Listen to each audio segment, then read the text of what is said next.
Ah, Charlemagne. Rien que le nom, ça évoque tout de suite un empereur de légende, le fameux père de l'Europe. Mais qui était vraiment l'homme qui se cachait derrière ce mythe immense? Allez, on va dépoussiérer un peu l'histoire pour découvrir ensemble le vrai visage d'un des personnages les plus importants de tous les temps.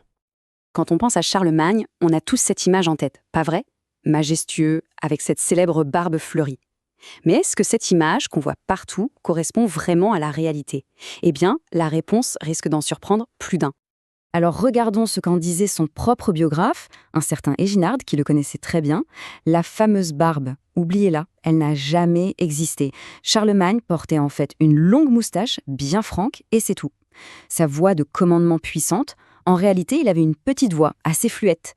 Et sa stature, bon, là oui, il était très grand pour l'époque, plus d'1,90 m, mais il avait aussi un ventre bien proéminent. On est déjà très très loin du portrait de la légende.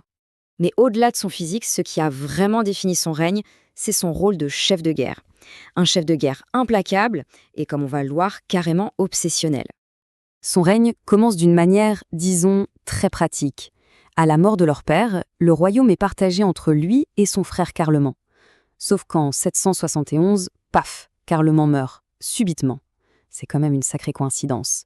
Un moine serait même venu annoncer la nouvelle à Charles en lui disant, en gros, « Dieu vient de vous faire une fleur ». D'un coup, la voie était totalement libre. Et son obsession pour la guerre, elle se lit dans les chiffres. Regardez, il a mené 18 campagnes contre les Saxons. 18 ! C'est plus que ses campagnes contre les Arabes et les Lombardes, réunies. Pendant 33 ans, c'était simple. Quasiment chaque année, il repartait au combat pour ravager leurs terres. Ce chiffre, 400-500, il fait froid dans le dos. Il représente le nombre d'otages saxons que Charlemagne a fait décapiter en une seule journée, juste pour venger une défaite militaire. C'est un acte d'une brutalité absolument inouïe, qui nous montre bien la violence de ses méthodes. Alors, pourquoi tant de guerre? La justification officielle, c'était d'étendre la chrétienté. Mais dans la réalité, il y avait aussi des raisons beaucoup plus matérielles. La conquête du royaume des Avars, par exemple, ça a rapporté un butin colossal. Imaginez un peu, 15 chars, tirés chacun par 4 bœufs et remplis à ras-bord d'or et d'argent. On comprend tout de suite que la guerre, c'était aussi et surtout une excellente affaire. Mais bon, bâtir un empire par le fer, c'est une chose. Le gouverner, c'en est une autre. Et pour ça, Charlemagne a dû imposer un ordre extrêmement strict et souvent impitoyable sur ces immenses territoires. Pour contrôler son empire, il a perfectionné un outil redoutable, les missi dominici, les envoyés du maître. En gros, c'était des duos, un noble et un évêque, qui parcouraient les provinces pour s'assurer que ces lois étaient bien appliquées partout, à la lettre. C'était ses yeux et ses oreilles sur tout le territoire. Et alors, la sévérité de ces lois, c'est difficile à imaginer aujourd'hui. Tenez, pour un simple vol. Première infraction, on arrachait un œil au coupable. Deuxième infraction, on perdait l'autre œil. Et le nez. Et à la troisième, c'était la peine de mort. Clairement, le but n'était pas la réinsertion, c'était de terroriser. Tout cet or accumulé pendant les conquêtes, il n'a pas servi qu'à récompenser les fidèles. Non, il a permis de financer une réforme majeure, absolument essentielle pour unifier l'Empire, la création d'une monnaie unique, le denier d'argent. La guerre et l'administration étaient vraiment les deux faces de la même pièce. Mais Charlemagne n'était pas qu'un guerrier et un administrateur. Sa vie personnelle était tout aussi intense, tout aussi démesurée. On y retrouve ce même appétit insatiable et ce besoin permanent de tout contrôler. Sa vie conjugale, c'est un vrai feuilleton. Il enchaîne les mariages politiques et les répudiations. Himiltrude, sa première femme, est mise de côté. La seconde, Désirée, c'était une alliance politique, mais il la rendra au bout d'un an au motif qu'elle était très laide. Ensuite, il épouse Hildegarde, qui a à peine 13 ans, puis Fastrade, décrite comme cruelle, et enfin Liutgarde. Ça n'arrête jamais. Et après la mort de sa dernière femme, il ne se remarie plus. Il se contente de prendre une série de concubines, qui lui donneront encore au moins 7 enfants. Au total, il a une progéniture immense qu'il gardait sous son contrôle le plus étroit. Il était tellement possessif qu'il a même refusé de marier ses propres filles.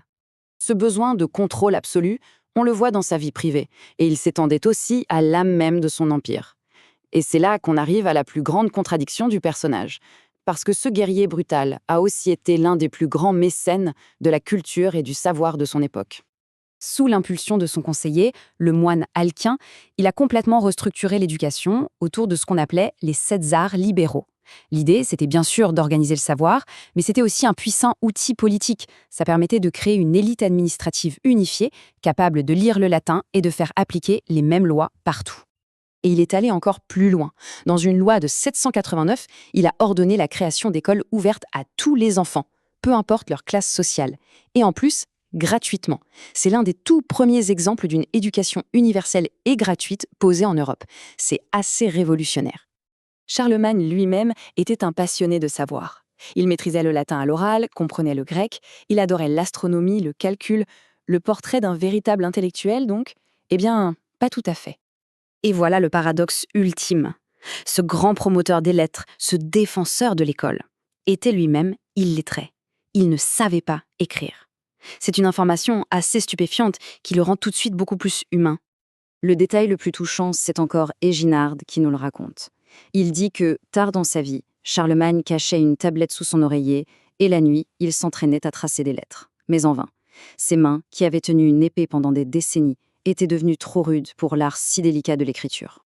Son règne a atteint son apogée le jour de Noël de l'an 800. Il est couronné empereur à Rome par le pape au cours d'une cérémonie qu'il a toujours prétendu ne pas avoir voulu.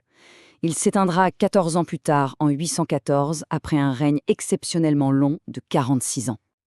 Alors, au final, qui était-il? Le fondateur visionnaire de l'Europe, celui qui a unifié par la loi, la monnaie et la culture, ou un conquérant brutal dont l'empire a été bâti sur des massacres et une autorité tyrannique? La vérité, comme bien souvent, c'est que Charlemagne était sans doute les deux à la fois.